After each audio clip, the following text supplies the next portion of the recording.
Hello everyone and welcome back to another video. It's been a hot minute since I've posted on YouTube. I am aware. My apologies.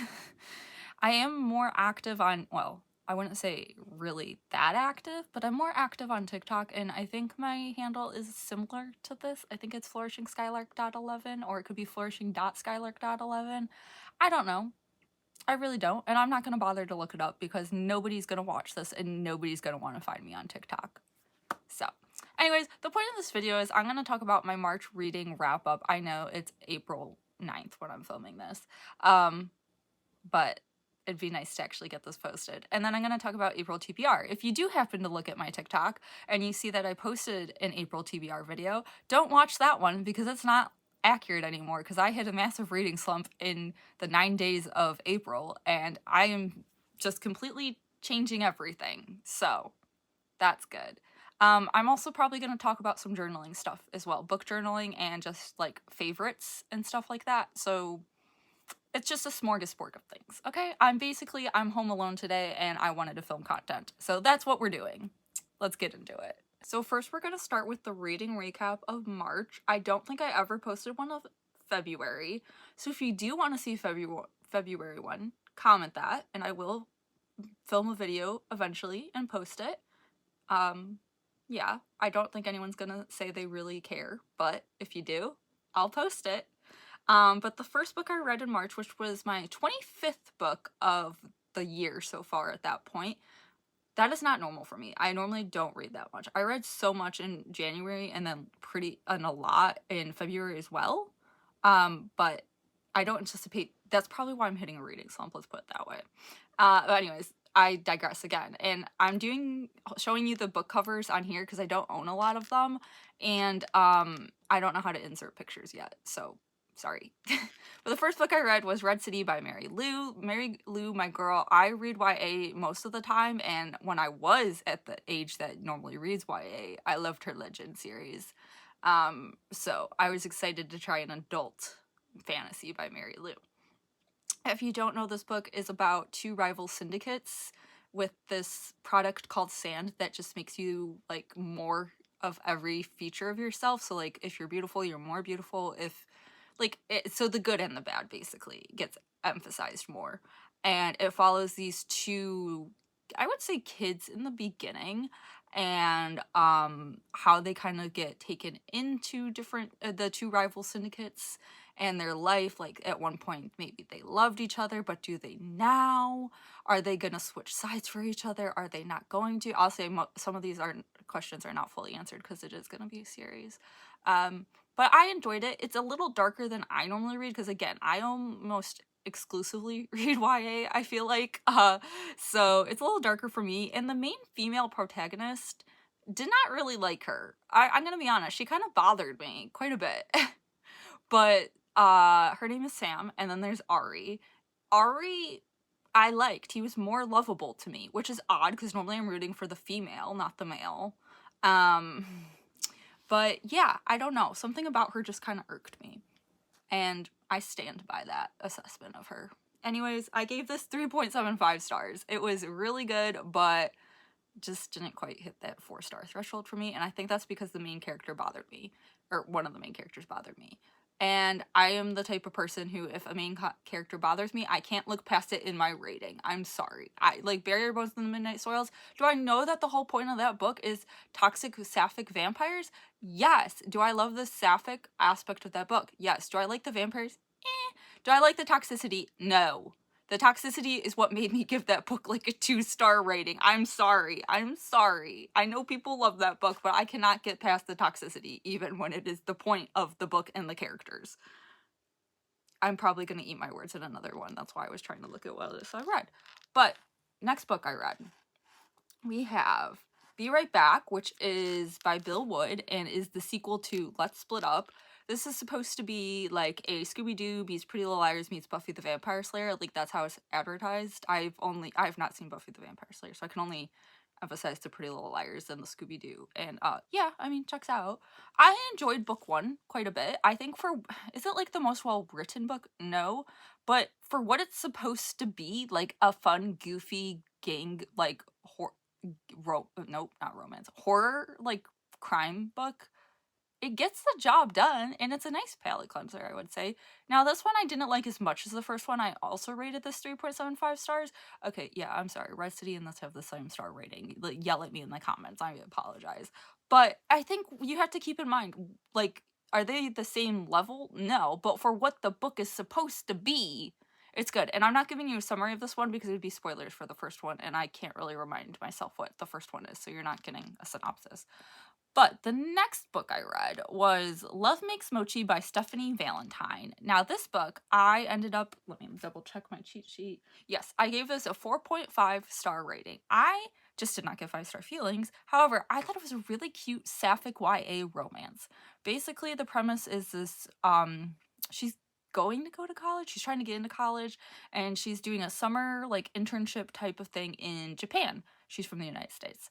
And she meets, like, she lives with like a host family, and they have a daughter around her age, which is fun. I like the friendship there. And then the girl from the United States who's visiting Japan for this has the internship for like fashion, and she's goth. Okay, that's like important to the story. And then the instructor, I guess, his daughter is like the love interest. And so it's kind of fun. And it really touches on like Japanese culture, which I find a lot of fun because I have not traveled to Japan. And it, like, I just really like reading about that. So I thought it was fun. 4.5 stars. I would recommend it though. Like, I'd actually highly recommend that one. It just is a cute sapphic romance if you're into that. Next, we have Miss Sasha Payton Smith, but not The Rose Bargain and The Thorn Queen, because you better believe I already read those two. We have The Witch Haven, her debut duology. I'm trying to think of a good synopsis for this. I rated this one 4 stars, and basically this girl, she works in, it's sewing. I can't think of the word for that, but like she does sewing as her job, like alterations maybe. And under these people, and like the guy there is like, he's like a menace. And basically, this is on the back of the book, it's not giving anything away. He ends up dead at her feet, and she's the only one there. And she's like, but I didn't kill him, but like my scissors did. And it's very weird. And then she's being obviously like not taken into custody, but like they want to interview her because they're like, yeah, it was your scissors that the man. So they're like, and you're the last one who saw him. Suspicious, right? And so she's like, but I don't know how to explain to them without thinking I'm going crazy that like the scissors just jumped in the air. Anyways, these two lovely nurses come in, and they're like, oh yeah, you have tuberculosis, you're gonna have to come with us. And they're like, oh, she's a murder suspect right now, you can't just take her. They're like, do you want TB? And they're like, I guess not. So then she gets taken away to this sanatorium, which ends up being a school for witches, which is what she is. And that kind of explains the whole scissors floating in the air and someone. So that's the premise. And it's there's a love triangle, which I don't know how I feel about love triangles, but I will say I had feelings about this one during it. I thought it was well done. And then, yeah, I don't know. I had a good time with it. It was 4 stars. I did listen to the audio for this one, even though I do own it physically. Don't ask me why I did that. But I thought the audio was also good. So I would recommend the audio as well if you're intrigued by that. And then I'm not going to give you a synopsis of the sequel because, like, spoilers. But that's called The Witch Hunt, which I also owned and then also listened on audio. But I also gave this 4 stars. So I felt like there is just a 4-star duology. Like, very solid. I really liked it. I liked The Rose Bargain more. I think if I didn't read The Rose Bargain first, this could have been rated a 4.5, both of them. But because I was comparing it, like, how much I loved The Rose Bargain and The Thorn Queen, I had an arc of The Thorn Queen, if you're wondering how I've already read it. That's how. But, yeah, I enjoyed this. I would recommend reading her debut. I think it was a really good debut. It's like historical fantasy, in my opinion. Then we move on to like contemporary, I guess I would say, YA, of course. Sapphic, of course. We have According to Plan by Kristen Randall. I did rate this one 5 stars. It really just, it made me feel warm and fuzzy. It's about like not neurotypical, neurodivergent, which I am, if you couldn't tell.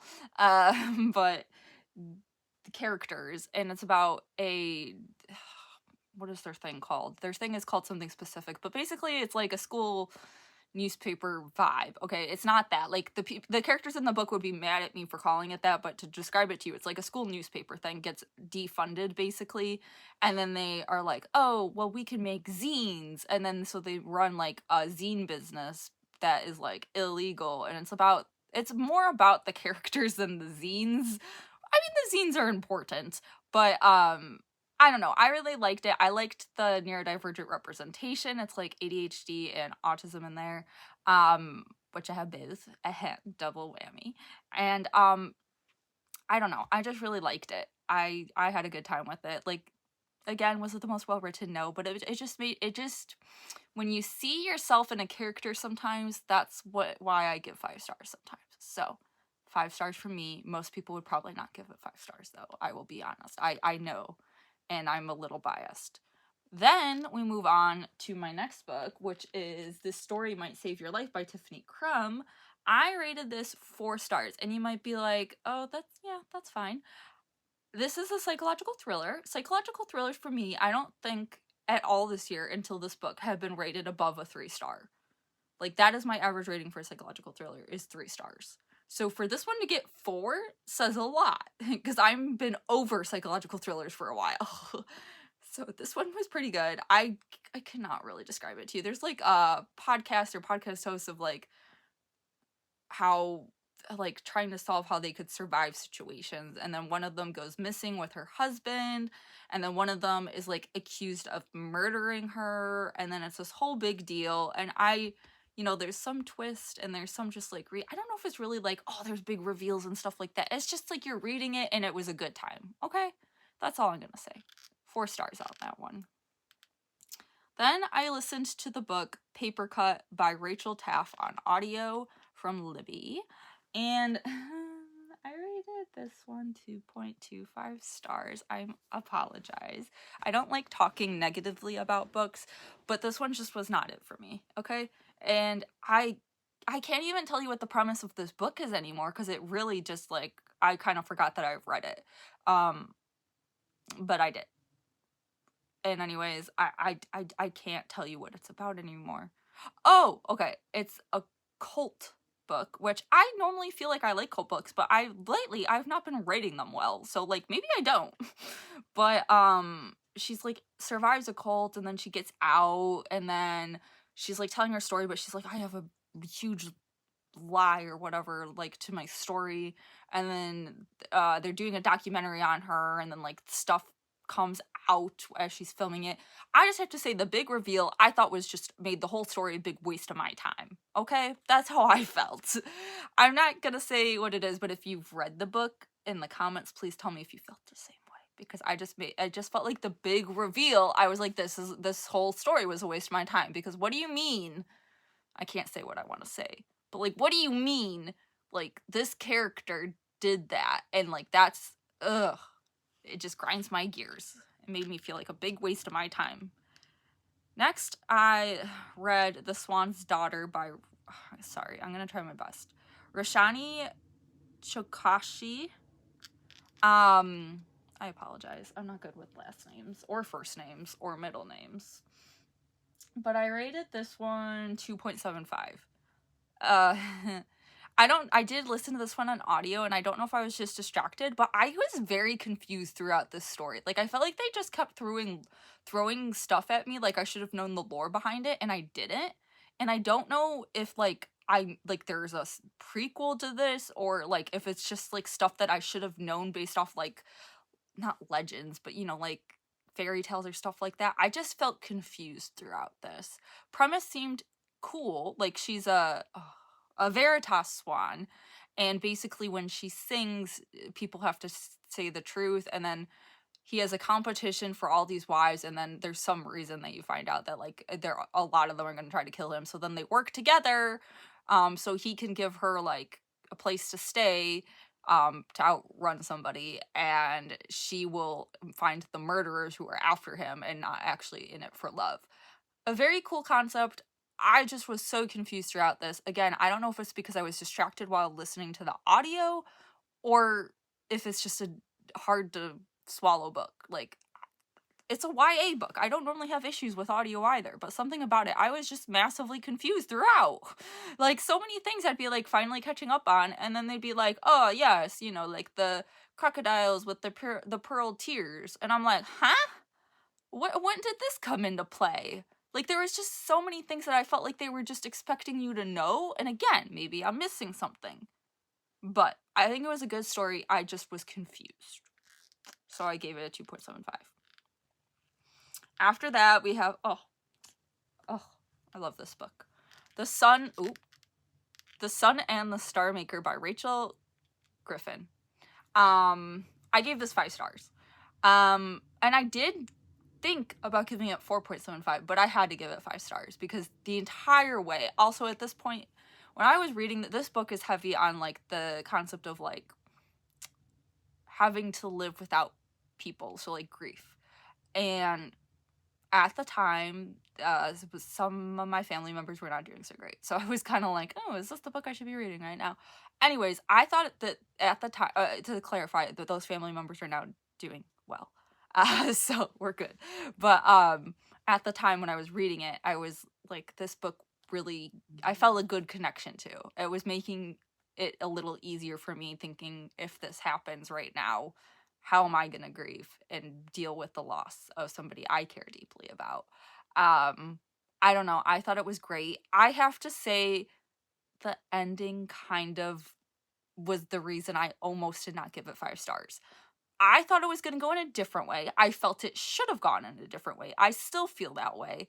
However, I think the book was so well done throughout, and I can't, normally I do fault it because I'm very personal in my stuff, but I just felt everything was so beautifully done in this book that I could not fault it for giving it a different ending than I would have, because that's the author's choice, and I shouldn't really be giving them minus stars for that. I just felt it should have ended in a different capacity than it did, and I feel like if you read it, maybe you can guess at what I was thinking, but I can't fault them for the ending that they give, and I did enjoy the ending that they gave, you know, like the how we got there, but it's just different than I envisioned, and I think when I immediately finished reading it, I was like, oh, we're going in this route, okay. But that doesn't mean it's wrong or bad, so still a 5 star for me. I just wanted to give that out there. And then we get into a graphic novel that I picked up from the library called Steam by Shannon K. Garrity and illustrated by Emily Holden. This is about, so the redhead, she is like, I don't want to say a robot, but basically like a robot, like artificial intelligence type of computer system. And she escapes a lab and is trying to find the solutions to everybody's problems, which ends up she needs to find the solution.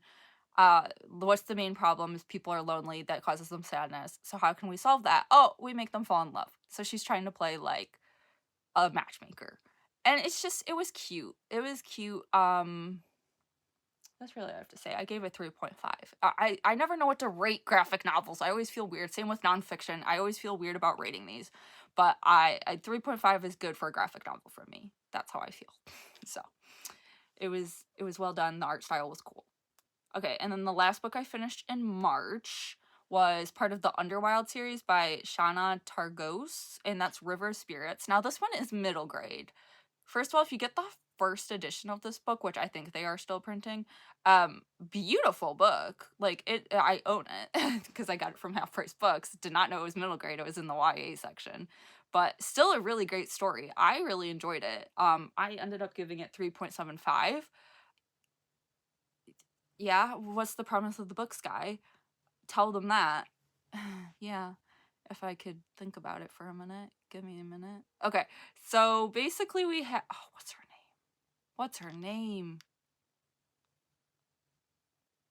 Senka. She lives between the realm of the living and the realm of the dead, and she works with Sharon, the spirit farrier, and she's like his apprentice, and basically that's like you're going about that. And then this living girl comes into the thing when Senka's all alone, and she ends up in the river, and Senka's like, well, now I have to help her. So then she helps her, and they go on this big journey to try to save things. And I don't know, I'm not explaining it well, but it was just a fun and good time. I really enjoyed it. I would recommend it. If you like middle grade, you will like this. That was Libby. Oh my god, Libby. um it was a good middle grade. I really like. And it's a duology, the sequel. I read it in April already. But I did enjoy that. And I listened to the audio of these. Yes, I do own the first one. I don't own the second one of this. But the audio was very well done, I have to say. So that's everything I read in March, and this is like 20 minutes of the video already. So let's hurry up and get on to the next part, shall we? Okay, so we're gonna talk some stats I had for March. So I read 12 books. The average time to finish a book was 4 days, which I'm quite happy with because that's not usually like that, at least last year. Average star rating was 3.85. I'm so happy with that. Like, I feel like 3.75 and above is great average star rating for like a month. Top genres. No surprise that the top genre is young adult. Then we have fantasy, LGBTQIA+, thriller, and romance. I was surprised by the thriller because I don't always like reading thrillers anymore. I used to love them. 67% of the books I had listened to were audio, or read were audio, 8% were ebooks or digital, and 25% were print. I'm hoping that maths because I just got this from Storygraph, this data. My 3 top reads were Love Makes Mochi by Stephanie Valentine, According to Plan by Kristen Rindell, and The Sun and the Star Maker by Rachel Griffin. My March starting TBR was 16 books that I physically own on my TBR. And then my March ending was 12. I'm almost in single digits. I'm happy with that. And then I read 1 from my NetGalley shelf, which means my ratio improved slightly. I wanted to read more, but I didn't get to them. So I was a little bummed by that stat that I only read 1. But my physical TBR is looking pretty good. Now let's go talk into April TBR. Now, I think I mentioned in the intro that if you watch my TikTok of my April TBR, it's not gonna be the same. It's not gonna be the same because I'm already in a reading slump, and I'm sorry to what's her name? Immortal Game by Allison Saft. I am currently soft DNFing. I am going to come back to it, 1, because it's an arc and I want to rate it before the book comes out for them, and 2, because I don't think it was the book's fault that I wasn't enjoying it. I think I was in a reading slump and not enjoying it. So, again, not the book's fault. Don't, like, hearing the word DNF and me not reading that does not mean that's a bad book, okay?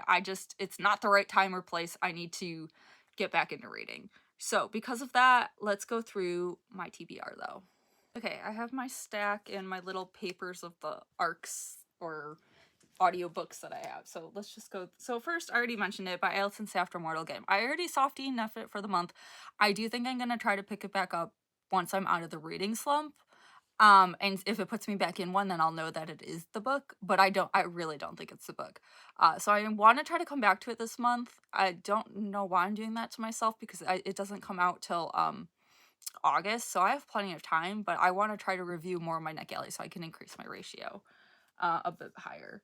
Then we have The Wretched Divine by Adeline Grace. I am nervous about this one. Okay, 1, because it is like 500 pages over, and reading YA, that's not typical for me.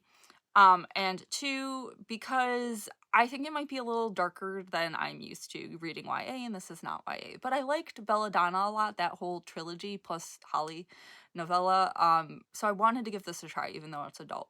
I don't really remember the premise of it, so I can't fill you in on any of these premises, probably. But, so this is also on the TBR.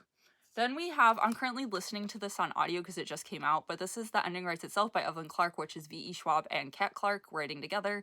So I'm like 42% in. Yeah, very specific, I know. I'm enjoying it, but like it's not like so riveting that like I'm like, oh, I don't want to stop it. Like, no. I can stop it, and I did. So That one just came out, but like it's an arc, so I really do need to rate that. Because I missed the deadline on that one. I'm sorry, NetGalley. Then we have Morgana and Oz Volume 4. I love this graphic novel series. I own 1 through 3, and I am the first on the hold list from my library to get this one. However, I work at this library, and so I looked. It's not in yet. Like, the physical book is not in yet. It's back ordered at the vendor currently, so I'm hoping that it will come in soon so I can read it. Otherwise, I am gonna have to buy it. Well, I'm probably gonna buy it anyway, so I don't know why I just don't buy it now, but I want to make sure I like it first, if that makes sense. Then we have, I'm gonna name the first one, To Dance with Death by Brittany Arena. This comes out August 4th of this year. This is the sequel, A Dance of Lies, which I really enjoyed, but I'm gonna be honest, everyone talks about like the twist ending. I don't remember what the ending is at all, so I am gonna have to look up a synopsis of the first one, a spoiler-filled synopsis, because I don't remember what it's about. Or I remember what it's about, I don't remember the ending though, so I have to look that up so I can read the sequel, because I don't like doing rereads. I don't know why. I find them like obnoxious. For me, I love that other people can read them and not get bored, but I get really bored doing a reread, so I don't typically reread. Then we have from the library, Love and Ruins, which I've been eyeballing this at the bookstore, like Barnes & Nobles, for a while, so when I saw that the library had it, I was like, you're coming home with me. So, grabbed her. Sapphic YA romance. This one might not get to, because I also have seen this at the bookstore and was interested by it, but then I read like the first couple pages and I was like, I don't know if I'm vibing with the reading style. Again, I'm in a reading slump, so that's probably why, but yeah, we're gonna see. Also, it's like, for me, that's thick. Like, I think it's over, oh, it's not. I thought it was over 500 pages. I apologize. It's fine. It's only 400. Then we have Red Star Rebels, which I am 20 pages in. Doing so well with it. It's fine. I am enjoying, I'm 20 pages in. It's really hard to judge. But I'm trying to get out of reading slump, so I'm trying to at least read, like, a chapter a day. That's my goal. I need to still do that today. But yeah, so I like this one so far, but it's like the main character is a male, and there's a female too, but I don't normally like male perspectives, sorry. So we'll see how that goes over. So far, I'm enjoying it. And then the safest male author I feel that there is, well, maybe tied with Andy Weir, but we have Brandon Sanderson. This is the sequel to Skyward, Starsight. I loved Skyward, but I've been intimidated to start the sequel because I am afraid I'm not gonna like it. I don't know why, since I shouldn't say not gonna like it. I'm not gonna like it as much as Skyward because I just don't know the trajectory we're going in. I read Defending Elysium, which is a novella that comes in between the two. I mean, it was released years prior, but like, you should read it in between the two. Is what I've been told. So this is the next on this like reading order that I'm following. I'm just intimidated. Like, I loved Skyward, and I'm just afraid I'm not gonna love this as much. And so I don't want to read it, because I don't want to ruin it for myself. Anyways, that is the April TBR. Actually, I can talk about a couple more, because I've already finished them that were on my TBR. We have Just Between Us by Adeline Cohn, which was a graphic novel. I'm gonna find the cover for you. Hold on. Okay, here's the cover. It's a graphic novel. It's Sapphic, Toxic Ice Skaters. Again, with the toxicity thing, I could not stand the main character. Sorry. Like, one of the main characters. So that kind of ruined it. I mean, it didn't ruin it. I still rated it high, but this is not a reading recap, so I'm not going into that. But Toxic Ice Skating Sapphic YA graphic novel. Loved the art style, though. So, I mean, everything about that sounds great except the toxicity for me. So, read if you love that stuff, though, because it was really well done. And then we have the sequel to The Underwild, the first one, which was, I just freaking read it, River of Spirits. This is Relic of Thieves, and again, Vaishana Targos, and it's not a reading recap, but this was on my TBR as well, and I did read this one. And then the last one that was on my TBR that I did read was another graphic novel, because graphic novels are great when you're in a reading slump, is Lovely Recipe by Mira Rose Nino. This one was super cute. I thought it was a cute sapphic romance, YA graphic novel. Of course, they're all YA sapphic romance graphic novels, aren't they?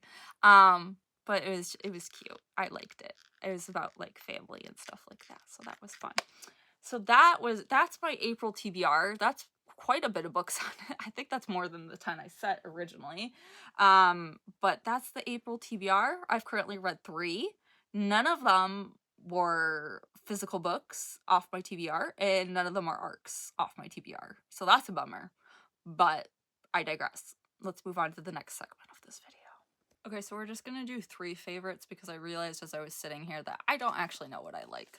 So for journaling, this is my like normal well, the band is off, but is the pen I want to talk about. The Sarasa Grand pens. I've had these before, but I just, now that I'm writing with them again, this is like in the Bordeaux purple. I love them. They're so great. And I did buy the like refill pack that comes in every color. Do I own every color of these? No, but do I own 5? Yes, in different colors. They're so great, okay? Sarasa Grand pens, great. Love them. I'm sure people already know that. I also really like Pentel Energels. But I just have to rebuy those pens. I don't know if they make refills for those. They probably do, right? I should look into that. I also like Pilot Kakuno fountain pens, which I can show you. I don't know why I'm just sitting here talking about it when I can show you. Yeah, that's my dog Callie. She's the sweetest. This is the Pilot Kakuno. I actually just refilled the ink. But yeah, I like her a lot. And they like are the thinnest fountain pens I have, and I love like fine tips. And I love them for that because this is a fine tip and it writes so fine, and I love that. I love that so much because I buy fine or extra fine from other fountain pens and I'm like, this is not fine. I'm like, this is medium to me. So I appreciate that their fine is actually fine. So since I have the fine, I thought I had the extra fine, but since I have the fine, I'm interested to see how skinny their extra fine is. Anyways, then the other thing I want to say that I really have been liking lately are these lifelines. That's not the one I want to talk about though. Dot by letter books. I have so many of these. I literally own all of them except one. It's a problem. To be fair, I am buying them from TJ Maxx and Marshalls, not from like them or like I think they're sold at Target and Walmart, not from those places. I'm buying them from TJ Maxx for like $3 cheaper. Because they're there eventually. They're so fun. Basically what you do, they come with the markers, and this is not an ad or not sponsored. I just love them because they're so easy when I'm stressed to do. And there's like a color key online that you can follow that they have listed. If you go to like, there's a QR code on here, and then I'll show you the color code if you want one, which I do. I definitely want them to tell me what colors to do. Otherwise, you can come up with the colors yourself. But then you just take the dot marker and do it based on, if more pressure for the bigger the letter and less pressure for the smaller the letter. And then it makes little portraits. I have so many different themes. This one is Cozy Cottage, so this is like the spring one. But I can show you some of the images. These are just so fun. They have like, I have a winter one, I have a fall one.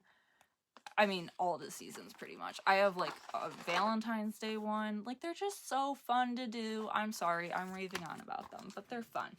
And they also have other ones. I'm trying their tracing ones now, and this is Woodland Whimsy, which, I mean, come on, Woodland Whimsy, that's fun. So this is like, basically, you're gonna trace by line. It's the same concept. I mean, come on, this, I don't know if you can see it, but it's definitely gonna be mice building a cake. Okay, like, cute. But then the lines, what you'll do is you'll put the color that you get online. And then they're like, it's hard to tell, but like some are dots, some of them are there, some of them are dashes. And then you'll trace them. I don't know. It just sounds fun. I wanted to try the trace one, but I've only exclusively have done the dot one so far. And I own like every single dot one except the under the sea one or into the deep or something like that. I don't own that one. I don't really like their metallic ones. I own one metallic one. I find them harder and you have to wait for them to dry, which I've made that mistake several times. So my recommendation is don't get the metallic ones if you are getting just one. If you want to try the metallic ones with another one, fine. But if you're just getting one, don't buy the metallic ones. That's my advice to you. And then I forgot what my third favorite thing is. Hold on. So I remembered. My third favorite thing. Again, I'm sorry. These are all things like you would have to like purchase. So I apologize for that. You don't have to purchase them, to clarify. I'm just showing you the things that I've been excited about lately. I got this from Christmas. I should show you what it is. It's this Oracle deck, the Comfy Cozy Witch Oracle deck. I really like this one. This one just like works really well with me for my Oracle my daily card pulls with the Oracle deck. I also highly recommend, I read the book over a year ago, The Comfy Cozy Witch's Guide to Making Magic in Your Everyday Life by Jenny Blonde. Same person who made this. I just really enjoyed that book. It got me into my practice, and then when I saw that she was releasing an Oracle deck, I really did want it. And this one has sit the best with me when I've been doing Oracle card pulls. I feel more intuitive with them. I feel more connected to them. I like the art. I like that there's journal prompts on the like guidebook. I can show you some of the art. That would be helpful. But so there's some of those. Yeah. So that's my third favorite thing this month, or past month. Okay, that's more than enough for this video. So if you stay to the end, thank you so much. Please comment literally anything. I appreciate you for watching all the way through. I'm sure nobody did, because my friend doesn't even watch them all the way through because she says they're too long. Anyways, I appreciate you even if you watched any of this. Thank you so much, and I'll see you in the next one. Bye.